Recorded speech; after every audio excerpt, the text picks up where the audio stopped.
The lottery code words for the Mega Millions California lottery drawing on August the 19th, 2011 are Corsair, Mime, Zygomatic Arch, Cook, Primal Scream Therapy.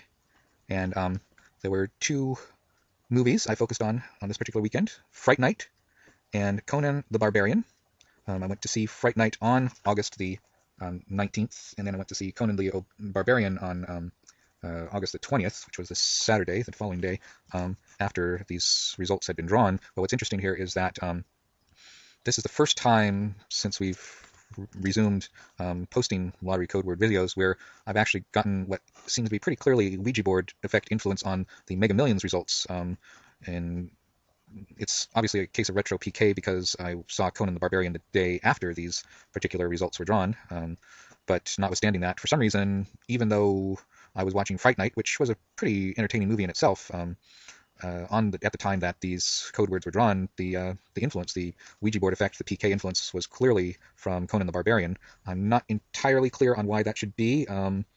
I have a little bit of a theory concerning the whole idea about the 6 degrees of separation thing, because the star of Conan the Barbarian is Jason Momoa, who is or was one of the stars in Stargate Atlantis, and of course Richard Dean Anderson, who is connected to me via the MacGyver Girl, was a frequent guest star on Stargate Atlantis, having starred on the original Stargate SG-1 for, what was it, at least 7 years that original series ran, and then of course Richard Dean Anderson reprising his role as General O'Neill in the Stargate Atlantis, and then he's still doing guest shots on Stargate Universe. So anyway, the point is that there's a slight possible sort of psychic linkage connection between me and Jason Momoa through the MacGyver Girl and Richard Dean Anderson, whereas with Fright Night, there is actually a slight connection there too, because one of the stars of Fright Night was Anton Yelchin, who was in the Star Trek, the most recent Star Trek movie.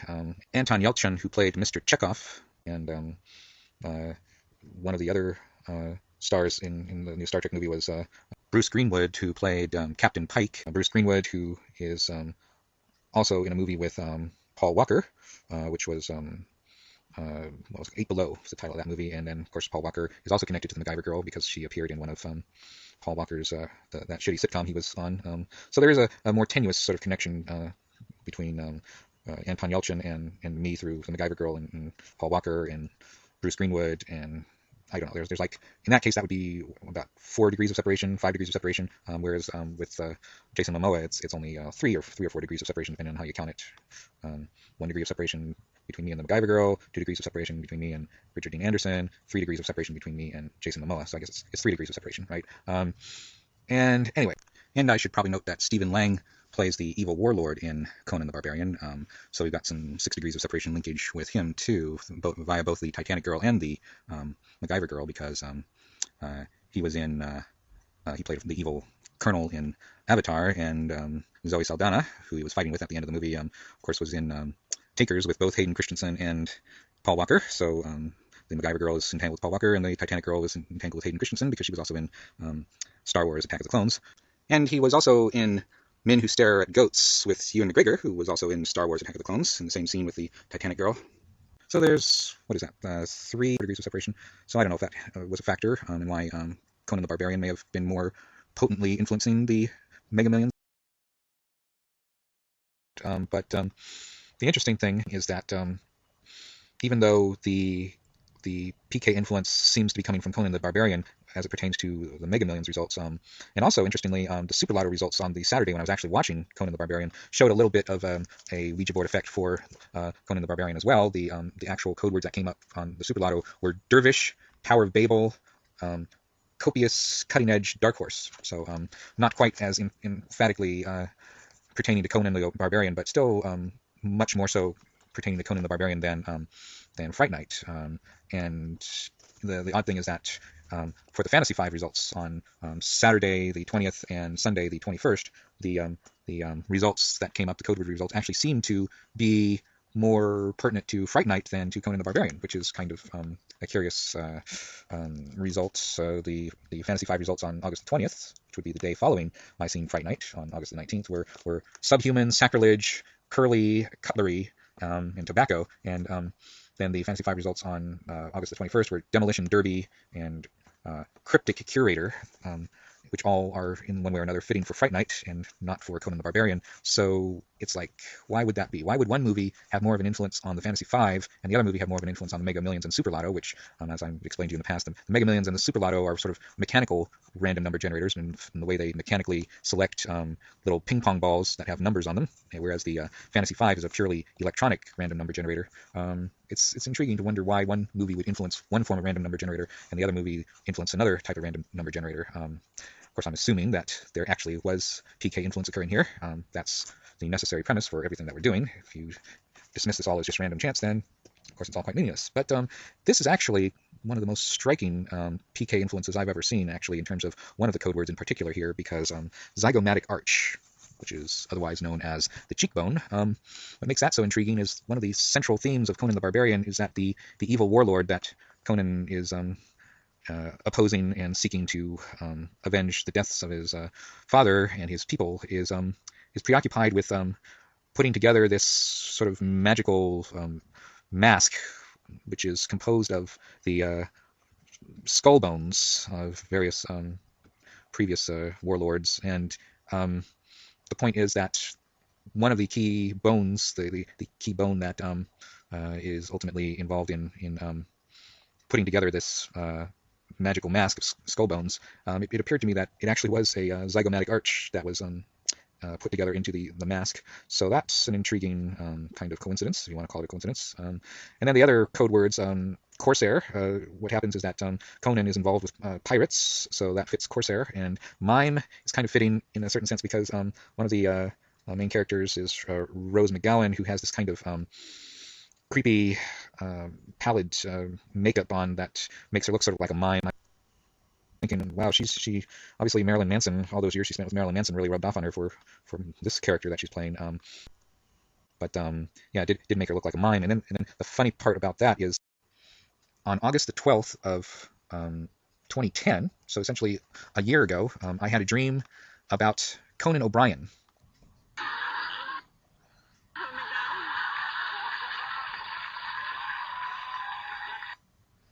Conan O'Brien, dressed in a clown suit. And of course, you could say, well, this is just a coincidence, except for the fact that I just don't have dreams about Conan O'Brien every other week. No, as far as I can recall, this is the only dream I've ever had about Conan O'Brien. And he's dressed in a clown suit, which is not typical of Conan O'Brien, although he has on occasion made fun of mimes, done a little mime impersonations himself. So it's kind of intriguing that for essentially a year before the Conan the Barbarian movie, I have a dream about Conan O'Brien, the only two personages I'm aware of with the name Conan, so that's kind of an interesting coincidence. And I should note that I did not know back in August of 2010 that there would be a new movie version of Conan the Barbarian ever, let alone opening a year later in August of 2011. So it is one of those interesting coincidences like with Rise of Planet of the Apes, where I had the dream that seemed to be predicting elements of Rise of Planet of the Apes a year prior to the movie being released, even though at the time I had no clue that such a movie would be opening anytime in the future, let alone exactly a year later. But then Primal Scream Therapy, this one's a little more tenuous, but at one point in the movie Conan the Barbarian, the hot maiden in distress that he's been looking after gets herself abducted by the evil warlord, and when he realizes what's happened, he lets out this sort of agonizing scream of rage and frustration, which I thought at the time, oh yes, that's kind of like a primal scream. So that was funny that would come up a day before I even saw the movie to know that something like that was going to happen. And the word cook really doesn't pertain to anything. I mean, there were certainly scenes in the movie where people were cooking and eating, but doesn't seem to have any particular significance here. If the word cook had come up in a movie about cooking, like Julie and Julia, I would have said, wow, that's a pretty friggin' interesting coincidence, but in this case, I don't see any particular significance to it. Okay, I think I've covered just about everything there, so let's go ahead and entangle the code words with the movie trailers for this week. Corsair, mime, zygomatic arch. Hey, Mom. Hey, just checking in. What you up to? Primal scream therapy. Corsair, Adam Johnson. mime, You know, Adam's missing, zygomatic right? arch. Kids aren't coming to school. It happens all the time. I don't know if you were paying attention to roll call, but he's Primal not the only one scream that's gone. You're therapy. nuts. This is my son, Charlie. Corsair, His girlfriend. mime, So Jerry is our new neighbor. zygomatic arch. Cook. Listen to me. We graphed up all the Primal disappearances. That's you right there in the screen center next to his house. therapy. I really hate to be the one to tell you this, but that Corsair. guy, your neighbor, Jerry, he's a Mime. vampire. Zygomatic That is a terrible arch. vampire name. Jerry? Cook. Primal screen therapy. Corsair. Mime. Zygomatic arch. Cook. Primal screen therapy. Corsair. Mime. Zygomatic arch. Cook.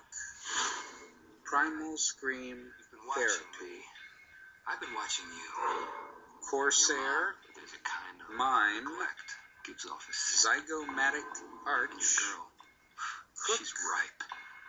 It's on Primal you to look out for her, scream because there are a lot of bad therapy. people out there, Charlie. Corsair. Mime. Zygomatic arch. Cook. Primal scream therapy. I'm gonna end him or he's gonna. Corsair. That's how it's Mime. gonna be. Zygomatic arch. Cook. Primal scream therapy. Corsair. Mime. Zygomatic arch. You smell that? Cook. It's your fear. Primal scream therapy. Corsair. Mime. Zygomatic arch. Cook. Primal scream therapy. Corsair. Mime. Zygomatic arch. I see a Johnny. Cook. Primal scream therapy. Crossing the sands. Corsair.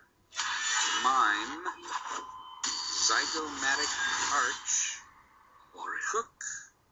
Your Primal powers will not scream therapy. Corsair. Mime. Zygomatic arch. Cook. Primal scream therapy. in despair. Corsair. Mime. You must. Zygomatic arch. Life is the souls of the Cook. unspeakably evil. Primal scream therapy. Corsair. Mime. Zygomatic arch. No man shall ever Cook. change. Primal scream therapy. Corsair. Run from me. Mime. The monster finds you. Zygomatic I will fall into arch. hell. Cook. Primal scream therapy. Corsair. Mime. Zygomatic arch. Cook. Primal scream therapy. Corsair. Mime. Zygomatic arch. Cook. Primal scream therapy. Corsair. Mime. Zygomatic arch. Cook. Primal scream therapy. Corsair. Mime. Zygomatic arch. Cook. Primal scream therapy. So it's interesting to note that as in the trailer you may have noticed for Fright Night, there was a lot of car crashes going on. There's an extended sequence involving a car chase between Anton Yelchin and his family and the vampire played by Colin Farrell crashing his car into Anton's car. So Demolition Derby, which was one of the Fantasy 5 results that came up on August the 21st, 2 days after I had actually seen Fright Night, seems to possibly be influenced by Fright Night. And it's interesting to ponder why the one movie, Fright Night, should be influencing the Fantasy 5 results, and the other movie, Conan the Barbarian, is influencing the Super Lotto and Mega Million results. As I pointed out, two different types of random number generators, but I watched both movies at roughly the same time. The start time for Conan the Barbarian was 7:30, and the start time for Fright Night was 7:45. So I was basically watching both movies at the same time of day, relative to the different lottery drawings. The Mega Millions and Super Lotto drawings are at 8 p.m. and the Fantasy 5 drawing is at about 6:30 p.m. So in either case, I was not watching either movie at the time that the Fantasy 5 drawings occurred, and yet somehow the PK energy from focusing on the Fright Night somehow influenced the Fantasy 5 drawings, but for some reason the Conan Barbarian PK energy was not influencing the Fantasy 5 results. So what does that mean? Why would that be? Why would one be influencing events that occurred at a different time frame from the other? It's intriguing to suggest that perhaps there was a different emotional state when I was watching Fright Night as opposed to Conan the Barbarian. I certainly enjoyed watching Fright Night more than Conan the Barbarian. They were both entertaining action movies, but Fright Night was just intrinsically more fun. I don't know. It's intriguing what different factors can influence psychic energy and produce distinctly different results like that. But I think there's probably some clue in there as to the nature of psychic energy and how, depending on what you're focused on and when you're focused on it, it can radiate the energy in a different sort of direction time-wise.